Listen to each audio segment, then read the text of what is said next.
supported by Dot, one more subscriber.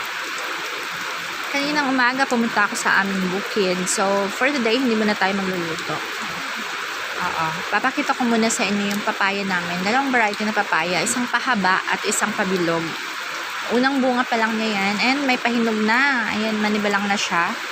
So, hindi pa namin natitikman kung masarap ba itong klase ng papaya. Pero if ever na masarap ito yung gusto namin karamihan. Kasi, tingnan nyo, napakaliit ng puno. Hindi yan mataas. Kahit ko lang, mga 5'2" lang ako. So, ganun lang din yung height ng puno. So, maabot mo lang talaga. Hindi kailangan maghagdan. Marami kaming uri ng papaya, pero hinahagdan namin kasi matataas. Masasarap sana, pero matataas. So, kung minsan, nalalanta na kasi hindi namin nakuha. So, ito, kung masarap itong klase ng papaya, so, hindi mo na siya kailangang akyatin.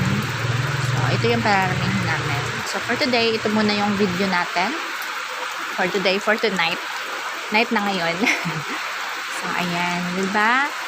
Sasarap din siguro ng papayang ito. Update ko kayo kung masarap ito. Like thumbs up sign and subscribe bell.